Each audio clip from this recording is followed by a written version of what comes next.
Kemudian yang kedua, saya ingin meluruskan pemahaman dan narasi yang keliru tentang apa? Jadi kemarin ada sedikit pihak yang menyampaikan bahwa program makan bergizi gratis itu mengurangi program dan anggaran pendidikan, sehingga sekolah terbengkalai, kemudian guru-guru tidak diperhatikan. Oke ya.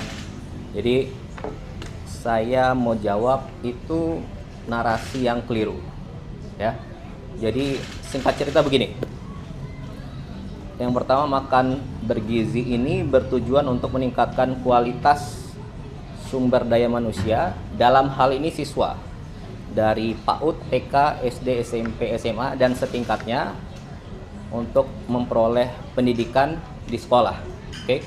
Kemudian anggaran pendidikan ini sudah disepakati bersama oleh DPR, pemerintah, termasuk Badan Anggaran DPR tahun lalu pada September kalau tidak salah, untuk digunakan di 2026, termasuk isi dan peruntukan dari anggaran pendidikan ini. Itu ya. Oke. Kemudian pertanyaannya adalah, apakah program makan bergizi ini mengurangi program pendidikan? Oke. Saya jawab tidak. Faktanya tidak ada program strategis pendidikan dari periode sebelumnya yang tidak berjalan sekarang. Tidak ada program dari periode sebelumnya yang dihentikan. Semuanya berjalan. Semuanya berjalan, bahkan ditambah. Ya. Ada Kartu Indonesia Pintar berjalan. Ada program Indonesia Pintar berjalan. Bahkan Presiden Prabowo menambahkan ada sekolah rakyat. Untuk apa? Anak-anak yang tidak bisa sekolah, putus sekolah, atau mungkin bahkan dia tidak pernah sekolah, disekolahkan di sekolah rakyat. Ya, diberi penginapan, diberi pendidikan, diberi makan gizi dan dijamin kesehatannya. Per sekarang, tahun lalu dalam 1 tahun saja sudah hampir sampai 16.000 sampai 20.000 siswa. Oke, ada 166 sekolah. Tahun ini akan dibangun lagi 100 sekolah. Itu satu. Kemudian yang kedua, ada yang bilang sekolah terbengkalai. Iya, itu adalah masalah dari dulu. Sekolah rusak, sekolah ada yang kurang baik. Nah, dan Anda harus ingat, sekolah itu adalah kewenangan dari pemerintah daerah. Aturannya seperti itu. Jadi SMA itu kewenangan gubernur, SD dan SMP itu kewenangan bupati dan wali kota. Tapi di zaman Bapak Presiden Prabowo, karena dari dulu sudah rusak dan bermasalah tapi tidak tertanggulangi, kita renovasi. Ya, faktanya di tahun 2025 saja sudah ada sekitar 16.000 sekolah yang direnovasi. Datanya ada, fotonya ada, Anda bisa cek. Oke, dengan total anggaran sekitar 17 triliun diwadahi oleh Mendikbudristek. Itu ya. Kemudian apalagi tambahannya? Ada TV digital untuk pembelajaran digital sekolah anak-anak. Jumlahnya tahun 2025 sudah 280.000 TV di 280.000 sekolah. Oke, dan bahkan tahun ini akan ditingkatkan lagi. Belum lagi nanti ada sekolah Garuda, ada sekolah terintegrasi, ada pembangunan kampus-kampus baru yang Pak Presiden ingin buat, sedang berjalan. Oke, jadi saya mau sampaikan, tidak ada program yang tidak dilanjutkan, semua program berjalan dan bahkan ditambah. Itu yang kedua. Kemudian yang ketiga, ada lagi yang bilang guru-guru tidak diperhatikan. Faktanya ada 3 nih. Satu, mengenai guru honorer. Ya, saya mau sampaikan bahwa secara kewenangan guru honorer itu ada di bawah pemerintah daerah. Oke? Tapi pemerintah pusat memberi insentif. Insentif itu bukan gaji, insentif itu tambahan. Oke? Dan tambahan ini berapa? Dari tahun 2005 sampai 2025 ada namanya insentif. Dan baru naik di zaman Presiden Prabowo. Oke, menjadi 400.000. Jadi Anda bayangkan selama 20 tahun insentif itu belum pernah naik. Baru naik di tahun lalu menjadi 400.000. Itu satu.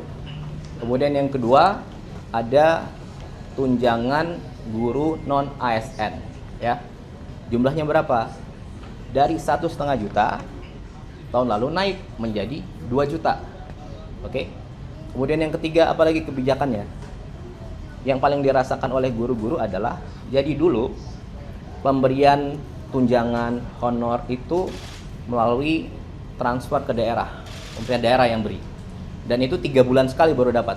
Nah, tahun lalu Presiden memberi instruksi agar setiap bulan itu langsung diberikan langsung ke gurunya, dan sudah berjalan.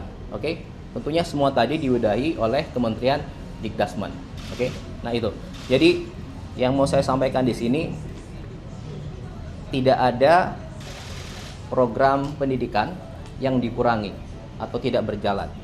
Seluruhnya berjalan, dilanjutkan, bahkan ditambah, dan lebih detail, lebih fokus kepada siswanya, sekolahnya, dan juga gurunya, ya. Jadi saya rasa itu menjawab semua pertanyaan. Itu aja kira-kira yang bisa saya sampaikan. Oke, terima kasih.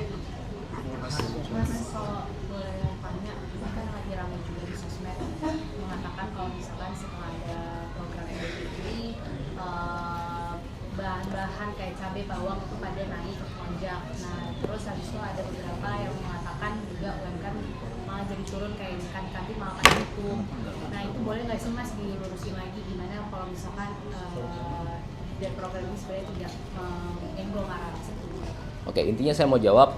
Ini tadi saya bilang, program MBG ini untuk meningkatkan kualitas sumber daya manusia. Oke, kalau yang tadi itu nanti Kepala Badan akan menjelaskan besok detail. Beliau akan memberikan secara detail khusus mengenai apa yang harus dibenahi dan dilaksanakan ke depan. Itu ya kira-kira. Oke, saya mau jawab yang perihal tadi itu. Oke, itu aja. Tadi, Mas, sekali lagi. kalau dari PDIP kan menyebutkan dari lampiran Perpres itu 223 triliun itu untuk PGN dari dana pendidikan. Itu seperti apa, Mas? Apa? Ya, itu tadi saya bilang. Itu udah ada di lampiran Perpresnya gitu, Mas, kata PDIP. Iya, jadi namanya anggaran pendidikan itu 20% dari APBN. Oke. Nah, di tahun ini 769,1 T itu 20%. Oke. Dan itu anggaran pendidikan. Anggaran pendidikan itu apa? Banyak. Isinya peruntukannya, ya. Dan isinya peruntukannya itu sudah disepakati bersama tahun lalu oleh pemerintah, DPR, dan Badan Anggaran DPR, yang mana ketua bangkatnya juga PDIP, gitu kira-kira. Dan tadi semua hal itu adalah termasuk MBG adalah fondasi awal untuk memperbaiki pendidikan ke depan. Itu kira-kira, ya. Itu aja. Terima kasih semua.